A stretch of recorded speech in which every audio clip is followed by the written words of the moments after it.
Hello అత్తలు, ఎలా ఉన్నారు? అమ్మ నాకు పనిష్మెంట్ ఇచ్చింది అత్తలు. నేను నాన్నని బాగా సతాయిస్తున్నానంట. అవునరా, సతాయిస్తున్నావు. స్కూల్ స్టార్ట్ అయిన వారం రోజులకే 2 వారాల సెలవు వచ్చింది నీకు. అసలు ఇంట్లో ఉంటున్నావా? ఇంట్లో ఉండడమే ఇష్టం లేదు నీకు. బయటికి వెళ్ళి మట్టిలో ఆడుతావు, వద్దంటే నీళ్ళలో ఆడుతావు, అది కూడా వద్దంటే ఇంట్లో సెల్ఫ్లో బట్టలన్నీ పడేసి ఆ సెల్ఫ్లో కూర్చొని ఆడుతావు. మరి నేనేం చేయాలి నాన్న? నాకు ఎవ్వరు లేరు కదా ఆడుకోవడానికి. ఉన్నవారు నన్ను చూడడానికి కూడా రారు, ఇంకా ఆడుకోవడానికి వస్తారా? అందుకే అలా బయటనే ఉండిపోవాలనిపిస్తుంది నాన్న. అలా అని చెప్పి ఇలా నా కాళ్ళు చేతులు నోరు కట్టేయాలా నాన్న?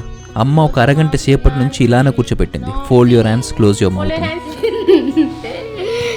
మౌత్. దేవుడు మనిషికి ఇచ్చిన 2 గొప్ప వరాలు ఏంటో తెలుసా? ఏడవటం, మర్చిపోవటం. కానీ మాకు మాత్రం ఎవ్వరికెవ్వరు ఇంకో గొప్ప వరం ఇచ్చాడు దేవుడు. అదేంటంటే అనుభవాలు లేని మనసులు, రిలేషన్షిప్స్, ఎమోషన్స్ అవేమి లేకపోవటం. మమ్మల్ని అందరూ వంకర చూపుతో చూసినా, ద్వేషించినా, తిట్టినా, కొట్టినా మాకు మాత్రం తెలిసింది ఒకటే: ప్రేమించటం. అయినా కూడా ఈ దసరా హాలిడేస్ ఒంటరిగానే గడిచిపోయాయి. ఈ దేహానికి ఊపిరిచ్చిన ఆ దేవుడు నా నోటికి మాట ఇవ్వలేదు. అదొక్కటి ఇచ్చుంటే నా భావాల్ని బాధల్ని అన్ని చెప్పుకునేవాడిని. మాలాంటి పిల్లలకి మాటలు రావడానికి యూఎస్ఏ లేదో మందు కనిపెట్టారంట. నాన్న అది తెప్పించడానికి ట్రై చేస్తున్నాడు. మీలో ఎవరైనా యూఎస్ఏ నుంచి ఇండియాకి వస్తుంటే ఇన్షాల్లా పింక్ చేయగలరా? దేవుడు దయాన్ని మీ బ్లెస్సింగ్స్ అది వర్క్ అవుతే నా అంటరానితనం, అదే నా ఒంటరితనం పోతుందేమో.